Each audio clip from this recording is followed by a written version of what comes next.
Hace años, cuando yo trabajaba en el circo que les he comentado, conocí a un hombre, a un payaso, Manuel Vargas Bozo, muy conocido, muy famoso. Y pues recuerdo que era marihuano, borracho, se le veía siempre mal. Y se terminó la temporada que hubo de este circo de verano, donde él estaba, y años después yo me convertí al cristianismo, y me acuerdo que con un pastor amigo mío, el pastor Vidal Valencia, nuestro pastor, nos mandó a visitarle.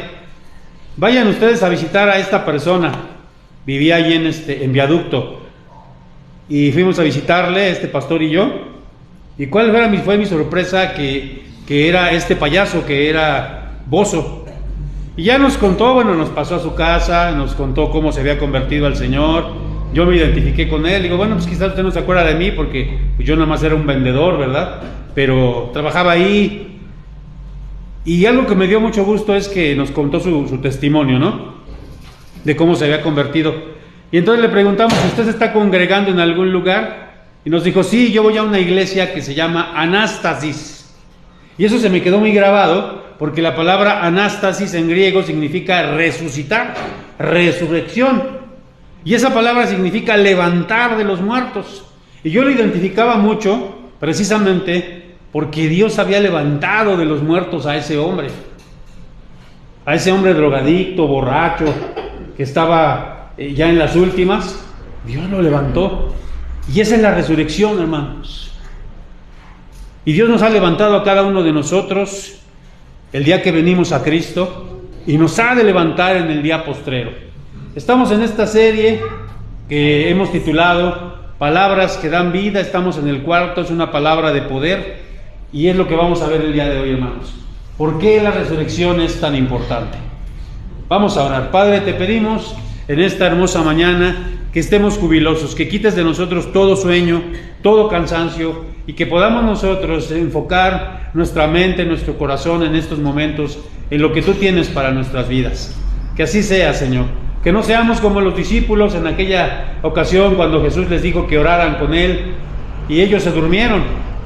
Y el Señor les dijo, ¿no habéis podido velar conmigo? Padre, que nosotros podemos estar atentos y que nuestras almas estén velando para escuchar tu palabra. En Cristo Jesús te lo pedimos. Amén y amén. Bueno, vamos a hablar entonces de la resurrección, vamos a darle uno más. Y miren, cuando hablamos de la resurrección, lo primero que quiero que entendamos en esta mañana es lo que dice en ese título. Ayúdenme a leer, ¿qué dice ahí? Creemos en la resurrección de los cuerpos.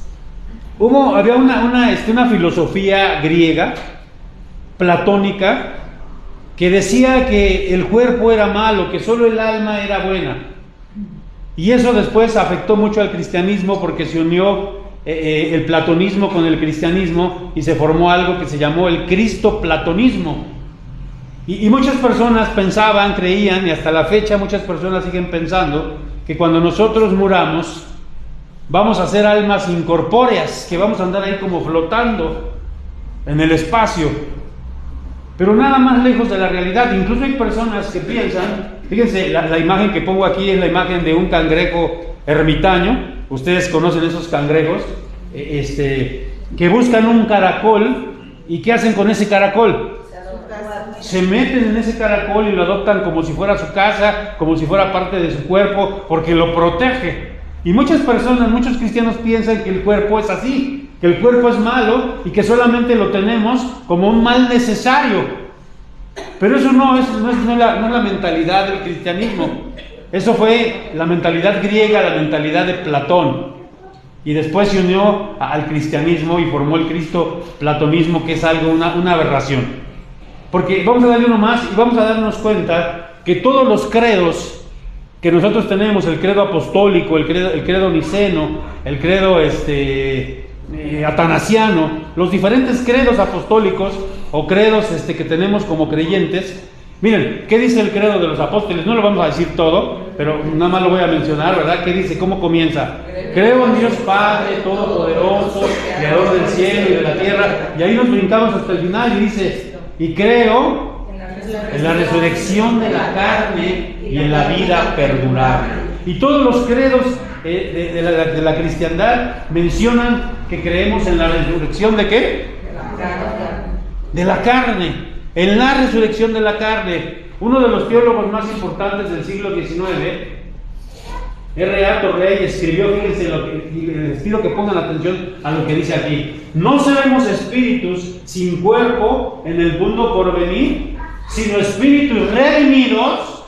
¿En qué dice aquí? Redimidos en un universo redimido. La clave está en esta palabra redimido. ¿Qué significa? Significa que Dios nos va a limpiar, que Dios nos va a glorificar, y nosotros estaremos, sí, nuestros espíritus redimidos, glorificados, limpios, en cuerpos redimidos, limpios, restaurados, para vivir en un lugar limpio, restaurado. Esto, hermanos, es lo que significa la resurrección. Vamos a darle aquí uno más. Miren lo que dice Génesis 2:7. Ayúdenme a leer ahí arriba. ¿Cómo dice este pasaje? El Señor Dios formó al hombre del polvo de la tierra y sopló en sus narices el aliento de vida, y el hombre se convirtió en un ser vivo. La palabra ser vivo en hebreo es la palabra nefesh, que también significa la palabra alma. Y fíjense ahí qué tremendo, porque ahí nos está diciendo cuando Dios creó al ser humano. ¿Y a quién creó? O sea, ¿qué creó primero? El cuerpo. Pero no fue así que primero el cuerpo y esto, sino fue en el mismo momento, en el instante. Creó el cuerpo, ¿y qué hizo el Señor? ¿Y qué hizo? Un nefesh, un ser viviente. Eso somos nosotros, somos una integralidad. Nuestro cuerpo no es malo. Nuestro cuerpo fue algo que creó el Señor. Entonces esa es la mentalidad que nosotros debemos tener. Y entonces en ese momento, cuando Dios crea al hombre y sopla aliento de vida, en ese momento va a ser un ser humano, un ser viviente, un nefesh. Vamos a darle uno más acá y miren lo que dice la palabra de Dios allá arriba, también en Génesis 1:31. Léanlo.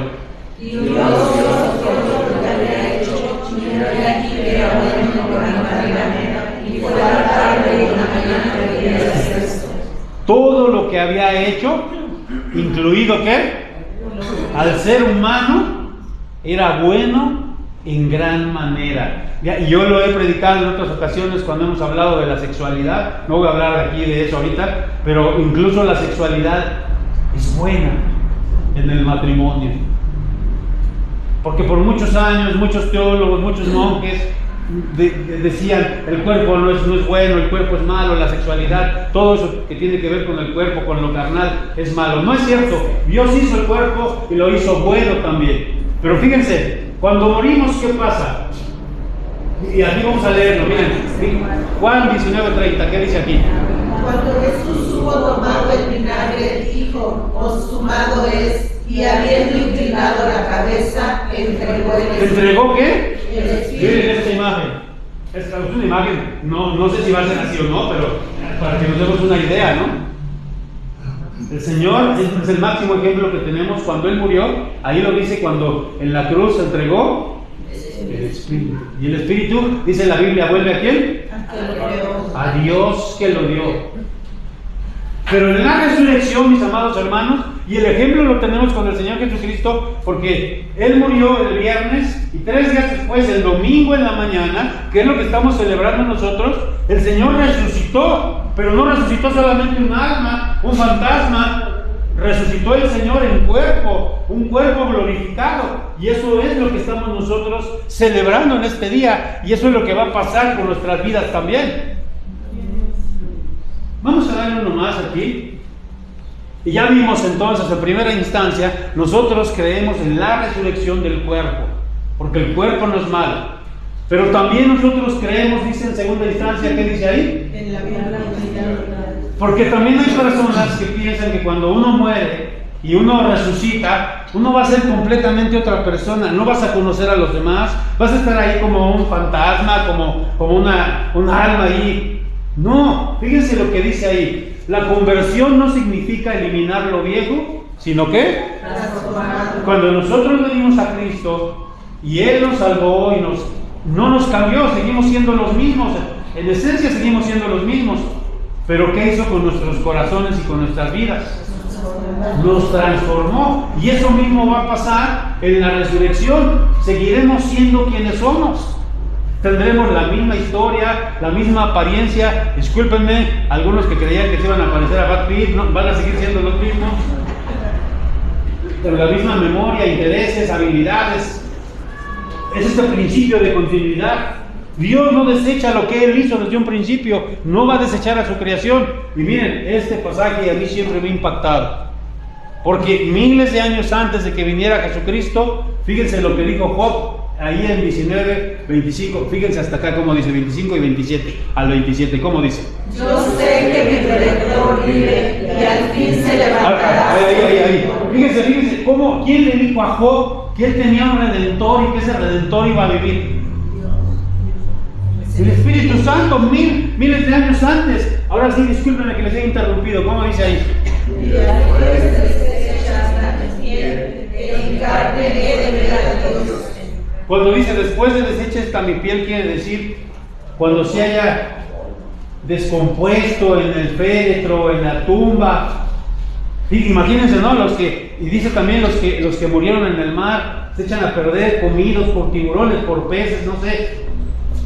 Después se desecha esta mi piel, en mi carne. ¿Qué quiere decir? Lo que está diciendo cuando iba a resucitar, ¿en qué? En carne. He de ver a Dios. Y el 27, fíjense lo que dice.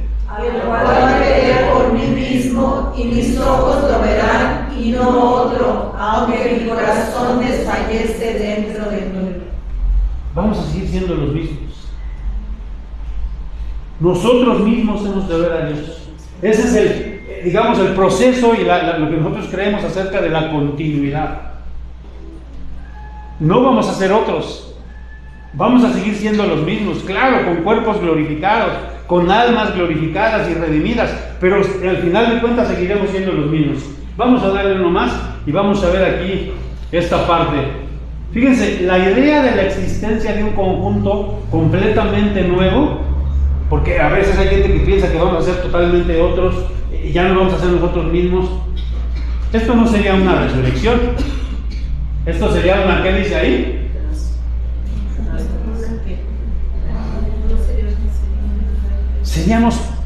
Sería una nueva creación. Ya no sé dónde podríamos llamar resurrección. Fíjense aquí en Lucas 24:39. Y esto lo dijo el Señor Jesucristo. Mirad mis manos y mis pies, que yo mismo soy, palpar y ver, porque un espíritu no tiene carne ni huesos, como es que yo tengo. Porque cuando lo vieron los discípulos, ¿qué pensaron que era? Y él les dijo, mirad mis manos y mis pies, yo mismo soy. Fíjense, ahí está la palabra, yo mismo soy. Palpar y ver.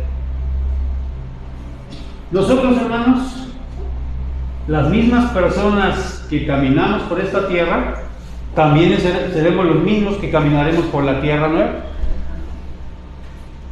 Seremos los mismos. Miren, aquí está la imagen, ¿no? Como Él les enseñó. Vamos a darle uno más. Ahora, vamos a ver, ya aprendimos dos cosas, vamos a ver la tercera. ¿Cómo será la naturaleza de nuestros nuevos cuerpos? Aquí, obviamente, no sabemos a ciencia cierta, pero hay algunos vislumbros que nos da la palabra de Dios para ir entendiendo algunas cosas. Primero de Juan 3:2, ¿cómo dice? Amados, ahora somos hijos de Dios y aún no se ha manifestado lo que hemos de ser, pero sabemos que cuando Él se manifieste, seremos semejantes a Él, porque le veremos tal como Él es. Bueno, ahí está una primera clave. ¿Seremos semejantes a quién? Y en las Escrituras nos dice cómo resucitó Cristo, porque Él fue las primicias de la resurrección. ¿Cómo resucitó Cristo? Pero era un cuerpo glorioso, ¿verdad? Que podía traspasar incluso las paredes. Pero también era un cuerpo glorioso que comió. Entonces, seremos como Él. Vamos a ver lo que dice aquí Lucas 24:39. Ya lo leímos, pero en otra versión. Vamos a ver cómo dice aquí. Miren mis manos, miren mis pies, pueden ver que de veras soy yo. Tóquenme y asegúrense de que no soy un fantasma, pues los fantasmas no tienen cuerpo, como ven que yo tengo. Había una doctrina en aquel entonces, en la época de Cristo, que se llamaba el gnosticismo, y que creían precisamente que Cristo había sido solamente un ¿qué? Un espíritu, un fantasma. Pero no fue así. Fíjense aquí, tendremos un cuerpo reconocible. Juan 20, 16. Fíjense, como les dije, nuestros cuerpos van a ser reconocidos. Vas a seguir siendo tú, pero en una versión renovada, glorificada. Pero vas a seguir siendo tú. Miren lo que dice Juan 20, 16. Cuando el Señor Jesús resucitó, dice, Jesús le dijo, María, y volviéndose ella le dijo, Rabuní, que quiere decir maestro. Con Cristo la llamó, él lo voltea a verla, ¿y qué le dice? O sea, quiere decir que ya lo que lo reconoce. maestro, lo reconoció. Cuando estés allá en el cielo, aunque te quieras esconder,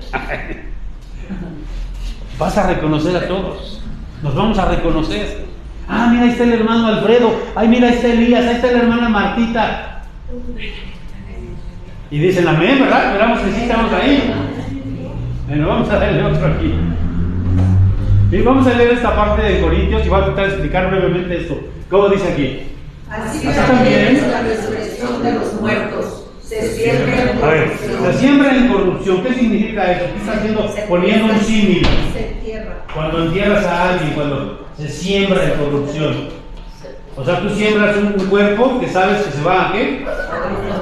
¿Por qué creen que a los cuerpos tienen que llegar a embalsamarlos? Porque hay enfermedades, por ejemplo el cáncer. Yo he visto eso, que el cáncer hace que el cuerpo se pudra más rápido, incluso huela, apeste. Eso quiere decir que son cuerpos ¿qué? Corruptibles. Pero dice, ¿se resucitarán qué? Incorrupción. Ah, tu cuerpo que va a resucitar ya va a ser un cuerpo que no se va a descomponer. Nosotros día con día, hermano, todos los días nos vamos descomponiendo. Todos los días. Ay, antes no me dolía esto. Ay, ya me salió una arruga. Ay, ya tengo una enfermedad. Porque eso es parte de nuestra naturaleza corruptible. Pero eso resucitará en incorrupción. Y luego dice 43, se siembra, resucitará en gloria. Es decir, lo que se entierra es un cuerpo pecaminoso. Aunque haya sido redimido por Cristo, siguió pecando. Pero resucitará un cuerpo ¿qué? En gloria. Un cuerpo que ya no va a pecar. Se siembra en debilidad, resucitará en poder. Ay, ayer yo tuve que hacer tantas cosas desde que me levanté. Hasta mi hija me dice, oye, tienes mucha energía. Pues aunque no, y hice muchas cosas y hasta que... Pero nuestro cuerpo se debilita. Es débil nuestro cuerpo. Llega un momento en que estoy cansado. Pero va a resucitar un cuerpo ¿en qué? En poder. Se siembra cuerpo animal, resucitará. Fíjense lo que dice aquí, cuerpo ¿qué? Espiritual, cuerpo espiritual. Es un cuerpo con espíritu. Vamos a darle uno más. Y uno más. Otro más, esto ya lo expliqué. Está aquí muy bien. Tendremos, aquí estamos viendo cómo van a ser nuestros cuerpos. Tendremos, ¿qué dice ahí? Fíjense lo que dice Lucas 6:21. Y abusados porque ahora en los martes y jueves vamos a estar hablando de las bienaventuranzas. De las 8 bienaventuranzas. Esa va a ser la nueva serie. A ver, ¿qué dice ahí? Bienaventurados los que ahora tenéis hambre, porque seréis saciados. Fíjense, cuando dice seréis, ¿a qué se está refiriendo? Bienaventurados los que ahora lloráis, ¿porque qué? Es decir, en el reino venidero habrá risa. Y Apocalipsis nos habla de que vamos a cantar y que vamos a estar en fiesta, festejar, cantar, alegrarse, implican sentimientos. Los sentimientos son parte de la maldición, no son parte de la maldición, hermanos. Son parte de cómo Dios nos hizo a nosotros como seres humanos. Claro que ahora nuestras emociones, hay gente que no controla para nada sus emociones. Se habla de las diferentes inteligencias y está la inteligencia emocional. Hay gente que para nada es inteligente emocionalmente, ¿no? Pero nuestras emociones actuales están afectadas por el pecado, pero mis amados hermanos, eso no será así cuando Dios quite toda la maldición. Nuestros sentimientos serán sentimientos también redimidos y glorificados. Vamos a darle nomás acá y vamos a ver que también tendremos deseos. A ver, ayúdenme a leer lo que dice allá arriba, en la parte de arriba. Tendremos muchos deseos en el cielo, pero no serán deseos impíos. Todo lo que queramos será bueno, nuestros deseos agradarán a Dios. Fíjense, ustedes han visto las películas de Narnia, ¿no? ¿Cuántas fueron? 3 películas. Pero Charles Tappes Lewis, que fue el que las escribió, pues hizo más novelas, ¿no? Entonces no todas salieron como películas. Y aquí nos dicen, ¿no? En una de las novelas, cómo llega esta muchachita, ¿no? Lucy, y los que vieron la película, y dice ella, ¿verdad? Tengo la sensación de que hemos llegado al país de donde todo está, ¿qué? Permitido. Y en el cielo todo va a estar permitido, hermano. ¿Cómo? Pues sí, porque en el cielo no va a haber malos, ¿qué? Malos deseos, malos pensamientos. San Agustín de Hipona, en su libro La ciudad de Dios, decía, ama a Dios y haz lo que quieras. Amén. Y fíjense, aquí en Apocalipsis 21-27, lo que está diciendo, no, y precisamente por eso no tendremos malos deseos. Dice, no entrará en ella ninguna, ¿qué? Se está refiriendo a la santa ciudad, a la nueva tierra, a la nueva Jerusalén. Ahí no habrá nada inmundo o que hace abominación. Entonces, sí vamos a tener sentimientos, claro que sí, pero serán sentimientos ¿qué? Ahora nosotros, a veces, yo hasta, algunos, no puedo adivinar, pero algunos estarán diciendo, pensando por dentro, ya que se apure, ya que se calle, yo lo que ya tengo es hambre, ya quiero comer. Bueno, vamos a darle uno más acá, por favor. En lo físico, esto como que un poquito más se ha predicado.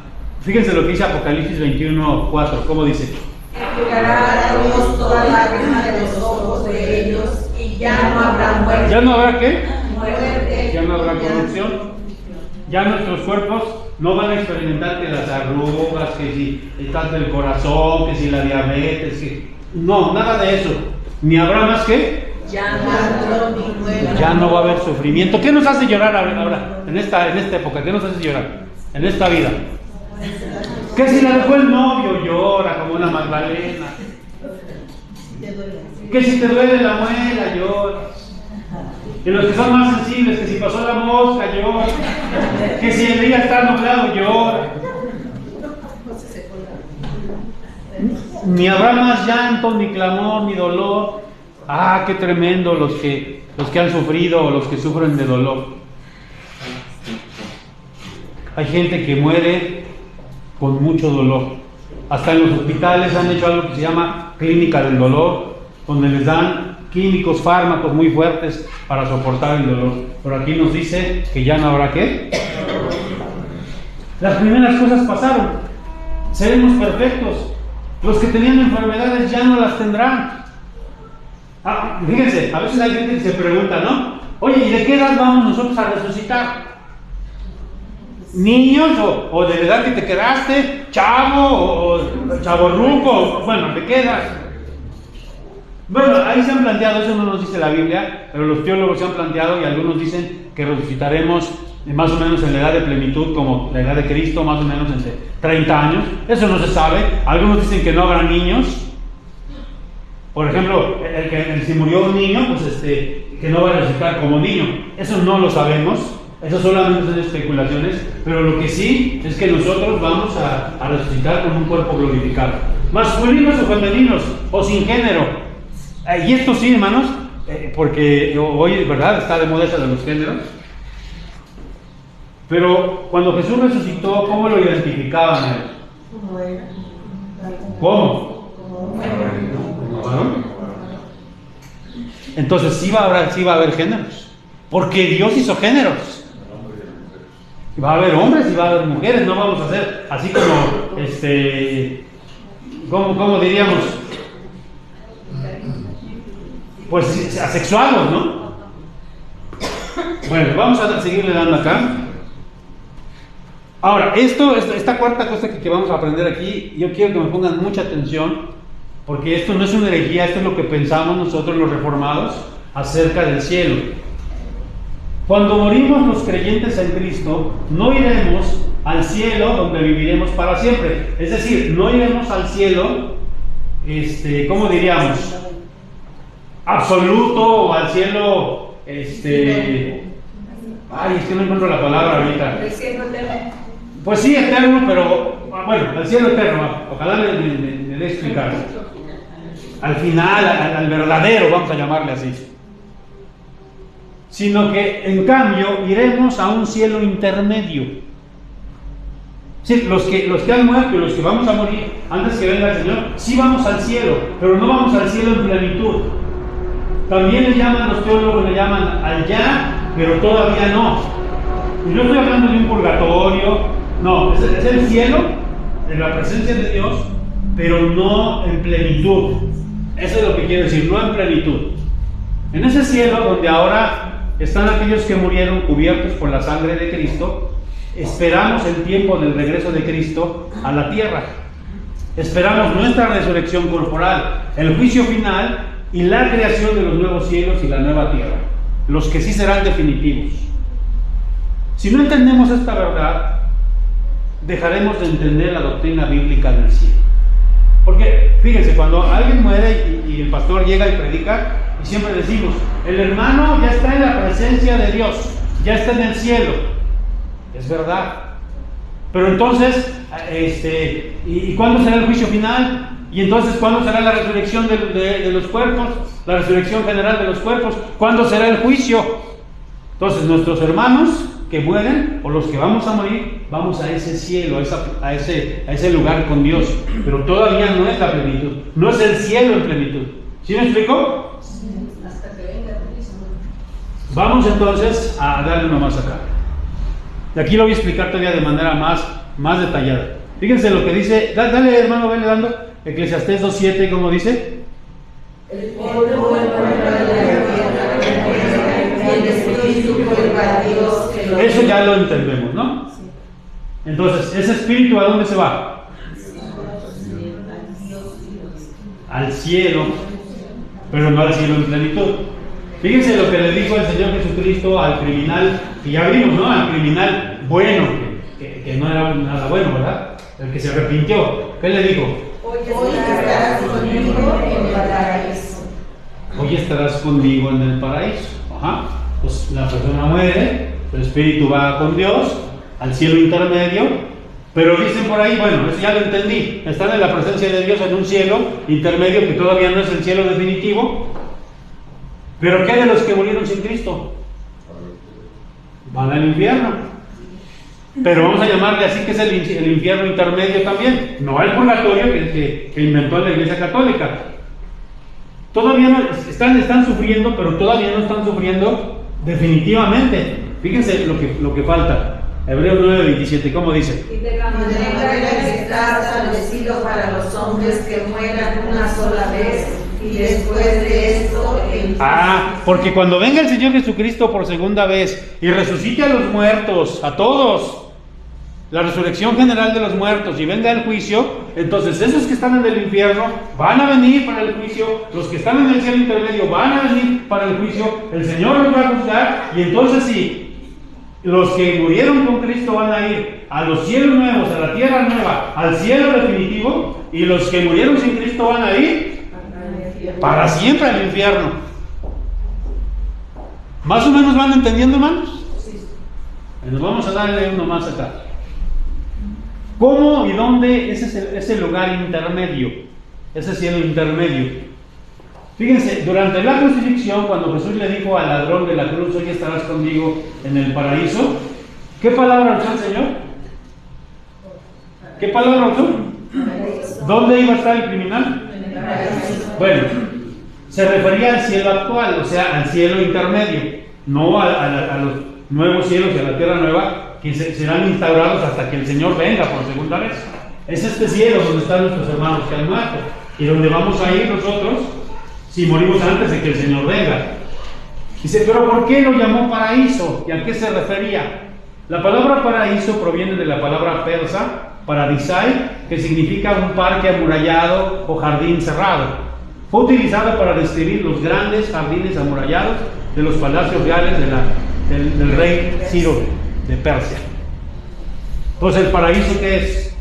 Un jardín amurallado. Un lugar hermoso, precioso, donde está Cristo, donde está Dios, donde están nuestros hermanos que murieron, esperando la segunda venida del Señor. Vamos a darle uno más. ¿Qué esperamos al final? Y esto ya ahora sí que la parte final también de la predicación. ¿Qué esperamos al final? Apocalipsis 20:13. Fíjense, esto es impresionante lo que dice ahí. El mar entregó sus muertos y la muerte y la tumba. En América entregaron sus muertos y todos fueron juzgados según lo que habían hecho. A ver, tantito ahí. Aquellos que dicen, no, es que cuando yo me muera, no quiero que me cremen, porque eso es pecado, o eso está mal. Que me digan un solo lugar en la Biblia donde digan que es pecado y que está mal. Ningún lugar en la Biblia, salvo un rey que fue quemado, pero nada más. Porque ¿qué hace la cremación? ¿Qué hace? Hace lo que va a hacer la tumba, nada más que lo acelera. Ya, porque hay gente que dice que si me queman y luego ¿cómo? Mi cuerpo, ¿cómo? Pues hermanos, ahí está diciendo, el mar arrojará sus muertos. ¿Cuánta gente murió en el mar y se pudrió su cuerpo en el mar? Pero aquí dice, en la resurrección general de los muertos, dice ahí, el mar entregó sus muertos, la muerte, la tumba también entregó sus muertos, y fueron juzgados según lo que habían hecho. El 14, fíjense cómo dice ahí. Entonces la muerte y la tumba fueron lanzadas al lago de fuego. Este lago de fuego es la segunda muerte. Fíjense, la segunda muerte, ¿cuál es? Después de la acción. Pero ¿para quién es la segunda muerte? Para los que no creyeron. Para los que estaban sin Cristo. La segunda muerte es el qué? Quedarse en el infierno definitivamente. Fíjense, después viene el juicio final, 1 de Pedro 4:5. Pero ellos darán cuenta a aquel que está preparado para juzgar a los vivos y a los muertos. A ver, porque cuando venga el Señor, muchos habremos muerto, o no sé, ¿verdad? Vamos a poner que sí, que ya viene el Señor, todos morimos. Pero nuestros hijos no, nuestros hijos siguieron vivos. Entonces el juicio va a ser para los muertos y para los que estén ¿qué? Para los que estén vivos. ¿Y qué estamos esperando? Cielos y tierra nueva. Pero nosotros esperamos, según sus promesas, cielos nuevos y tierra nueva, en los cuales mora la justicia. Entonces esos hermanos que estaban en el cielo intermedio van a venir, serán juzgados, porque tienen que ser juzgados. Claro que el juicio que va a ser sobre ellos, pues está la sangre de Cristo, ¿no? Y entonces ellos irán ¿a dónde? A la tierra nueva. A los cielos nuevos y a la tierra nueva, en los cuales mora. Y hermanos, por eso es tan importante la resurrección. Lo que hizo el Señor Jesucristo en un día como hoy, hace más de 2000 años, es sumamente importante. Por eso es una palabra de poder. Cuando Él le dijo, Lázaro, ven fuera, Lázaro, resucita. Cuando llegaron las mujeres al sepulcro, ¿por qué buscáis entre los muertos al que vive? ¿No es lo que acabamos de cantar? ¿No es lo que acaban de cantar nuestras hermanas, nuestros hermanos? Cristo vive, hermanos. Y porque Él vive, nosotros también. Que la gloria sea solamente para Él. Dios bendiga su palabra. Vamos a orar, perdón. Padre, te damos muchas gracias porque has resucitado. Bendito seas, porque esa palabra anástasis significa que no te quedaste dormido, acostado, muerto, sino que te levantaste de entre los muertos, venciste a la muerte, venciste al diablo, y algún día, Señor, nosotros también resucitaremos en la resurrección general de los muertos. Bendito seas, porque ese cielo que nos tienes prometido, Señor, es verdad, es realidad. Que todos los que están aquí, Señor, que no creen en ti, sepan también lo que se les espera si realmente no rinden sus almas a ti. Pero gracias sean dadas a ti, Señor, porque los que te hemos aceptado, o a los que tú nos has aceptado, sabemos a dónde vamos a ir a morar. Hoy, Señor, nos lo has recordado. En Cristo Jesús te agradecemos. Amén y amén.